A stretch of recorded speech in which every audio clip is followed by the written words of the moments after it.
And here he is, America's favorite storyteller, Bob Buren.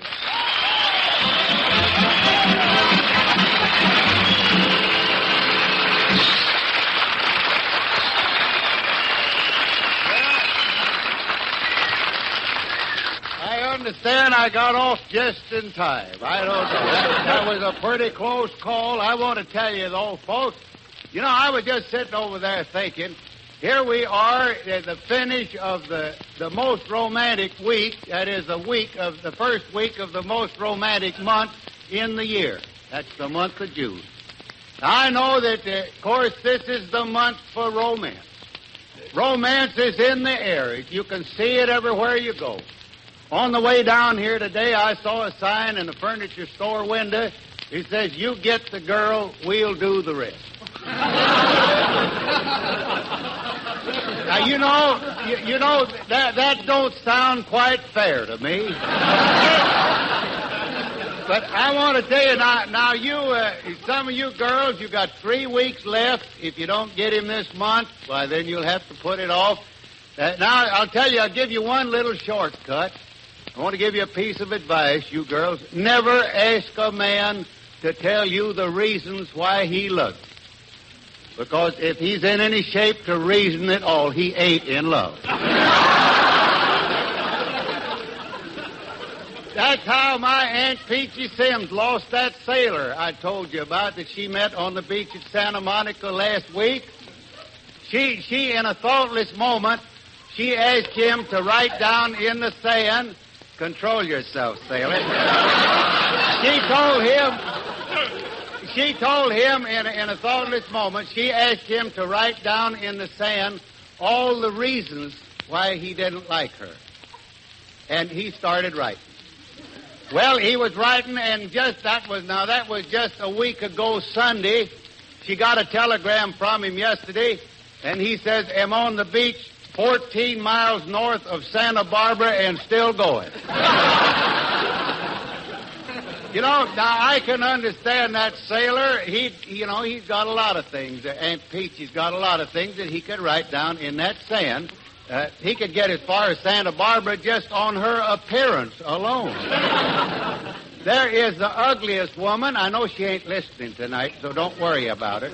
There is the homeliest woman I think I ever saw in my life. Do you know that she's so ugly she has to sneak up on a dipper to get a drink? And another one of her bad features, I think, is her nose. The longest nose I ever saw in a human being. I'll never forget the time they ran a profile picture of her on page 1 of the Van Buren Press Argus, and her nose was continued on page 8. And, of course, it ain't her fault, the receding chin. Now, that ain't her fault. She inherited that. You ought to see her father. That's my Uncle Hod. Now, I'll never forget the time they hung him. He had such a receding chin, they had to put the rope under his arms. But what she lacks in appearance, Aunt Peachy makes up for in romance. I never saw a woman in my life as romantic as Aunt Peachy Sims. I'll never forget the time she fell in love with the garbage man out here. And not only did she put a big ribbon on the garbage can, but on top of the garbage she spelled out, "I love you," with old potato peeling. But now Aunt Peachy got her a man. We was all surprised when she told us that she was going to marry this saxophone player. Now, I want to tell you, she's happy, of course, but it pretty near killed Grandma. But when she heard that her daughter was going to marry a saxophone player, Grandma says I don't blame you there, brother. Grandma says there ain't been a disgrace like that in the family since my oldest daughter run off with a Hupmobile salesman. And now, you girls, now's the time to get yourself a man, and there's always the place. It's international, this romance thing. Every town in the world, every country in the world, it's got its place, especially for romance. Now then, Algiers has got its Casbah. Honolulu has got its Waikiki Beach, and Paris has got its sidewalk cafes. Out here we have the balcony of Grauman's Chinese Theater. Yes, sir. Thank you.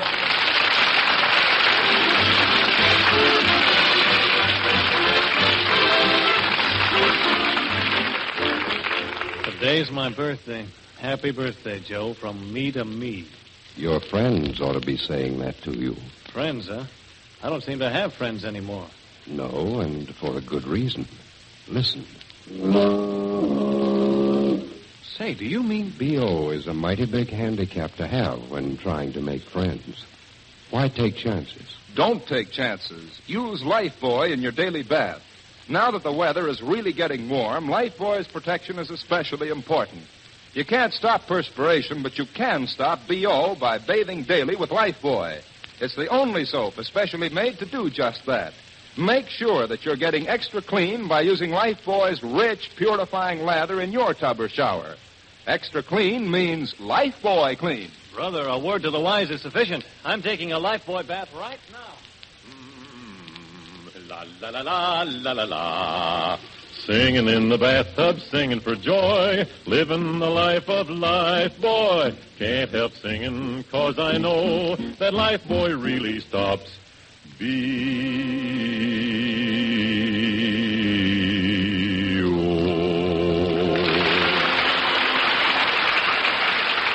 Be popular. Use Lifebuoy.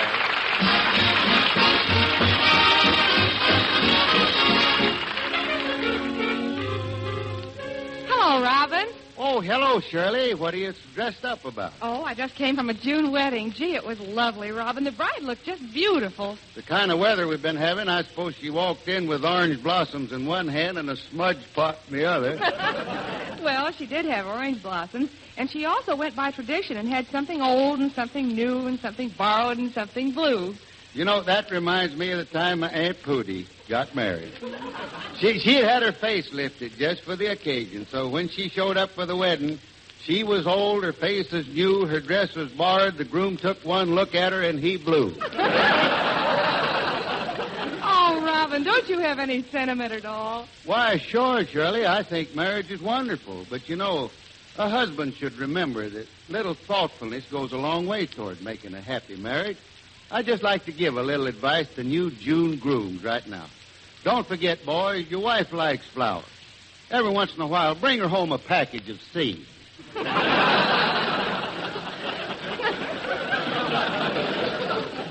Oh, Robin, is that all the advice you can give them? No, here's another thought, dear. When you go on a honeymoon, boys, it may embarrass your bride if everybody knows she's just been married. So put her at ease. Act like an old married couple. Let her carry the suitcase.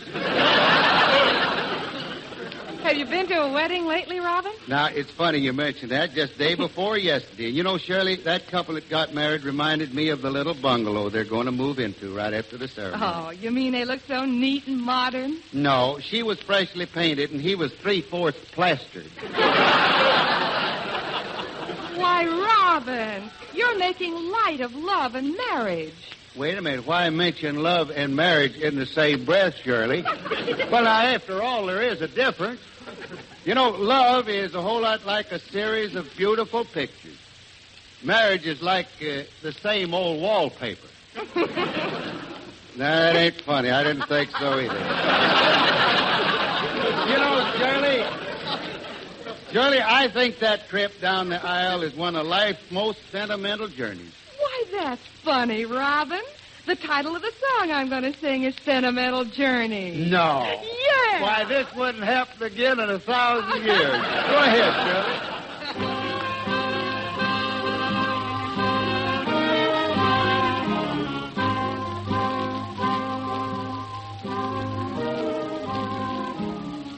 Gonna take a sentimental journey. Gonna set my heart at ease. Gonna make a sentimental journey to renew old memories. Got my bag, I got my reservation. Spent each dime time I could afford. Like a child in wild anticipation, long to hear that all aboard. 7, that's the time we leave at 7. I'll be waiting up for heaven, counting every mile of railroad track that takes me back. Never thought my heart could be so yearning. Why did I decide to roam? Gotta take this sentimental journey. Sentimental journey home.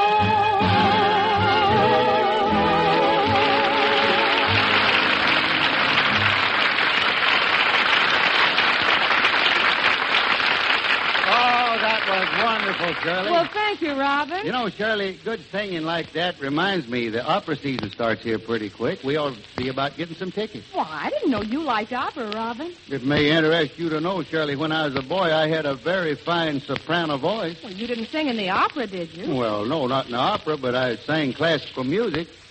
My voice was so high then that they dressed me in girls' clothes and I had to sing in the girls' choir. The doggone it, just when I got old enough to start enjoying myself, my voice changed. Oh, look, here comes Leo Dorsey. Maybe he'd like to go to the opera, too. Yeah, we'll insist that he goes. It'll do the boy good. Oh, take me back to Brooklyn. Remember,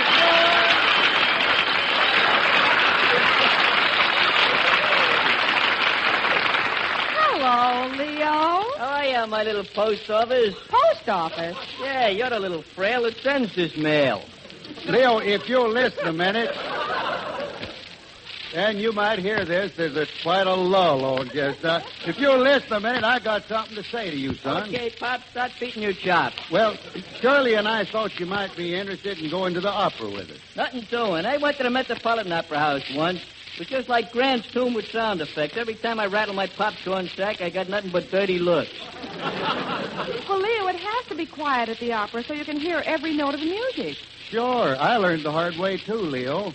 First time I went, I took along a sack of peanuts. But the people around me got so annoyed when I cracked them that finally had to put my peanut in my mouth and soak the shell off.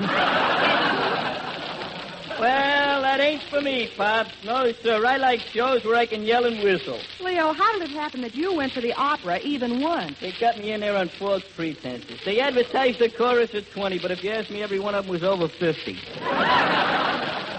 That was an operatic chorus. They picked them for their voices, not for their ages. Well, the only kind of chorus I like is the kind that comes out on a runway.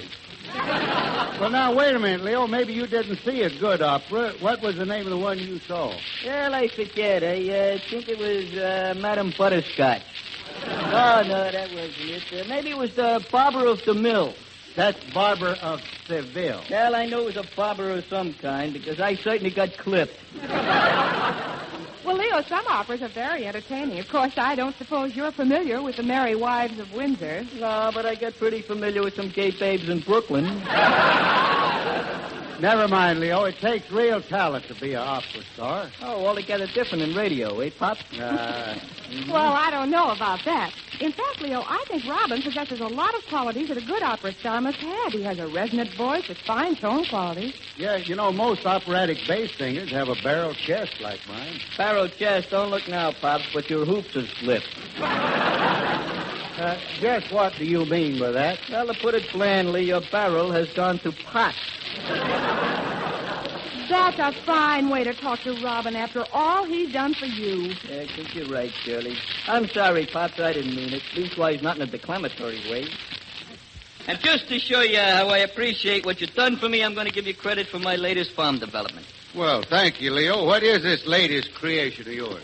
Well, Pops, I'm going to cross a beaver with a parrot, so when he gnaws down a tree, he can holler, timber! Well, now, why don't you go a little further with that idea and cross the beaver with an electric eel? Then when he builds a dam, he can install his old power plant.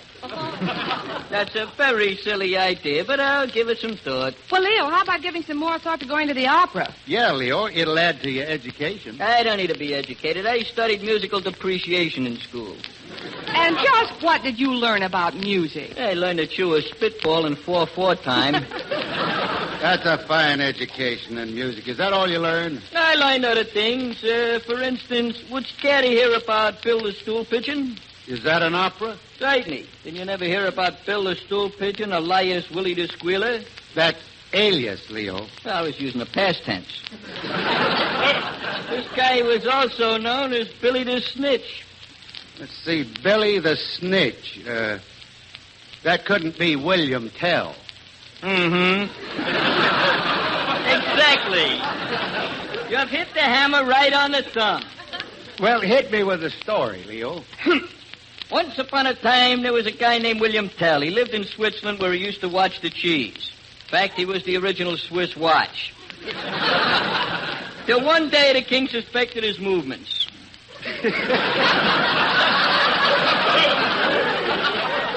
The king then tried to get Willie to sing, but Willie, being Swiss, could only yodel. This made the king mad, so taking off his hat to cool his head, he told Willie to bow to it, but Willie refused. Why don't you bow, said the king. My girdle is too tight, answered Willie. But if you want to know something, it's a very snappy reply.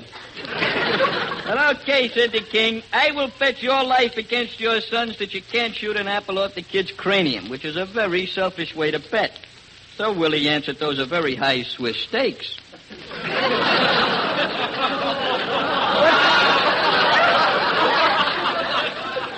Howsoever, I will take a shot, even though the kid is my favorite tax exemption.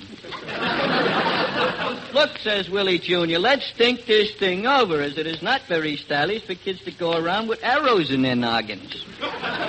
Quiet, said his old man, and just close your mouth so I can tell your head from the apple. Well, with that, he lets go his shot at the apple. It was a pippin'. That is, until the arrow hit it. Yeah, Leo, and just like your story, it ended up a lot of applesauce. Yeah.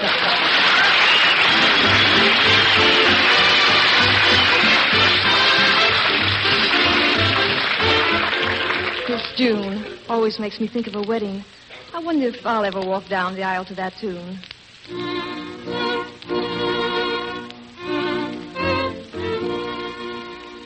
Perhaps if you'll pay attention to a sound that goes like this. That's like the Lifebuoy foghorn. You trying to tell me that I... Yes, everyone needs Lifebuoy in their daily bath. It stops BO.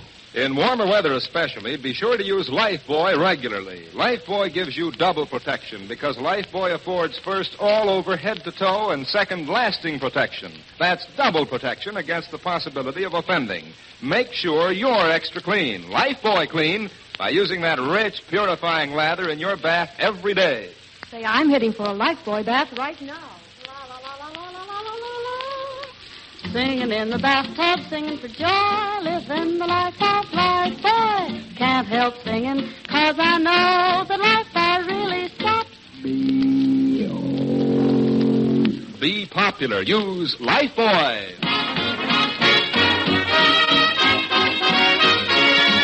The Suitcase Six, spurning anything that remotely resembles opera, latch onto a bit of rhythm and hit us with a groovy rendition of Coquette.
I called up a ticket agency for some opera tickets, and a salesman's coming right over to see us. Oh, wonderful, Robin. You know, we also ought to read up on operas so we'll understand them. There's a swell book out called The Opera Lover's Guide. You just guide me to the opera. I'll do the loving, Shirley. Never mind, Leo. Now, let's make up our mind where we want to sit before the man gets here. Oh, gee, isn't it exciting? The opera, I mean.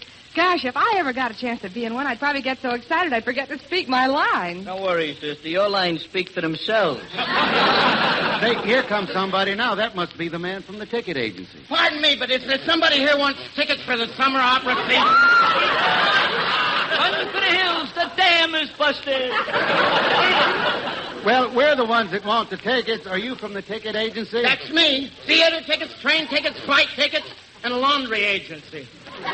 Laundry agency? That's right. We do handwork, rough dry, and family finish.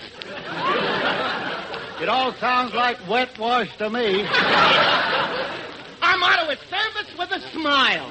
Right now you could serve us with a towel. Just a minute. I didn't come over here to be ridiculed. Do you want something or don't you? Say, ain't you the fellow we saw at the beach a few weeks ago? No, that's my brother. He's a spitting image of me.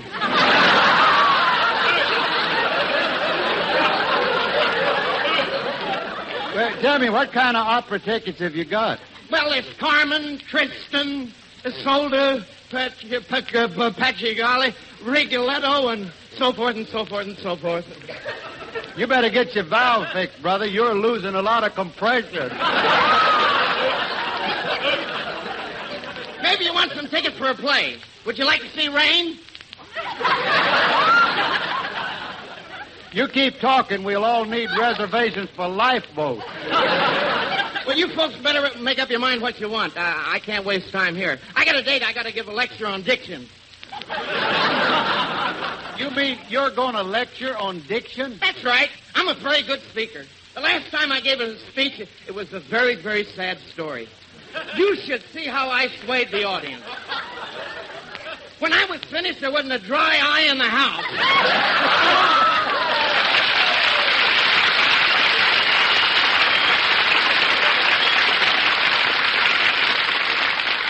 Well, now, come on here. What opera would you kids like to see? How should I know? I don't know one from the other. Well, Shirley and I could sing a few for you, then you could make up your mind. I wouldn't know any more than I did in the first place. They're all in foreign languages anyway. Oh, well, Leo, it's the music that's important. We can use words you'll understand. Let's show him, Robin. Sure.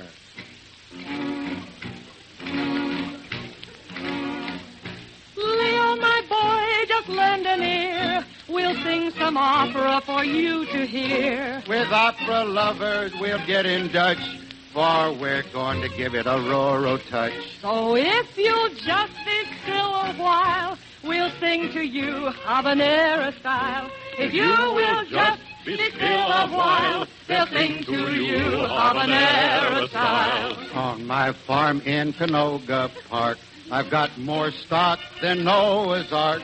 I've lots of steers, a whole barn full. And take it from me, that's a lot of bull. It's lots of steers, the whole barn full. And take it from us, that's a lot of bull. I've got a cat and a shaggy dog, a little red hen, and a big bullfrog.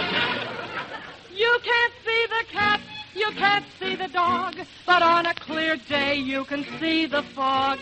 You can't see the cat, you can't see the dog, but on a clear day you can see the fog. Folks out in Canoga Park go right to bed when it gets dark.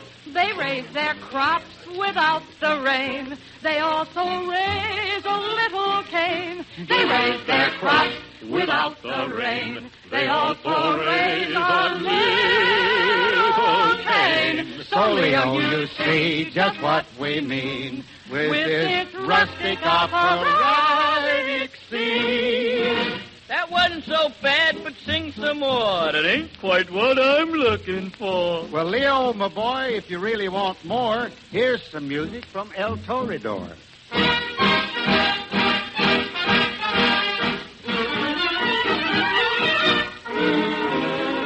I make a profit of $7 a day selling alfalfa, and that isn't hay. He spells out the help for trying to get rich. And he can make it if he'll get in and pitch. Wait a minute, Pop. That song don't suit. Your voice is squeaky in the 10-cent flute. I want something that's a little hep. Ain't there no opera that's got some pep? Then we'll finish without our rural theme and give you something that's on the beam. With an anvil chorus roundelay about something we all should do today. Fight for farms and help to live the camp of Nippon. We've got 'em by the throat, but we must keep our grip on every little sun of the rising sun. Hirohito, right on the street, so by buying a bond today. Don't delay, do it today.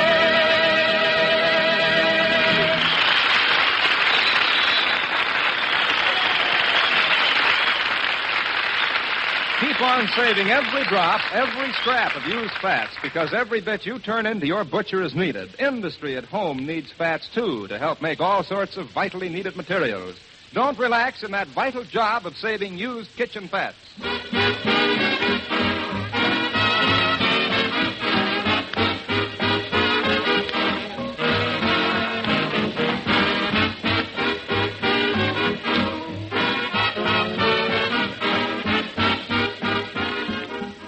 You know, folks, I got an airmail special delivery from back home today, enclosing a poem written by my Aunt Pootie's boy, who lives with his folks down in Van Buren. The poem goes like this. Everybody listens to my Uncle Bob because Lifebuoy soap does a very fine job. Well, now, I know the quality of that poem is open for discussion, but, well, you got to admit the boy's got the right idea about soap, because Lifebuoy really does do a swell job for face and hand washing as well as in your bath.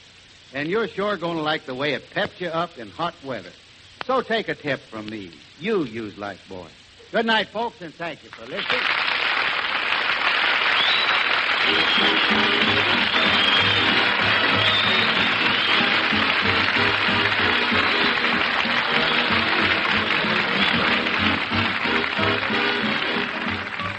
The Bob Burns Show is broadcast to our fighting forces all over the world through the facilities of the Armed Forces Radio Service. This is Doug Gourlay inviting you to be back with Bob Burns, Shirley Ross, Leo Gorsey, and all of us next week at this same time. Remember, be popular. Use Lifebuoy. Good night.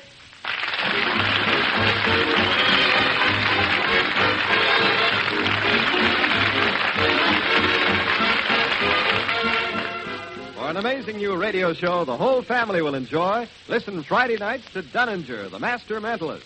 Dunninger performs mental feats that absolutely baffle comprehension. And there's a swell orchestra, too. Songs by captivating Marilyn Day and prizes for listeners. Rinso brings you this great show every Friday night. So remember, tune in, Dunninger. See your local paper for time and station.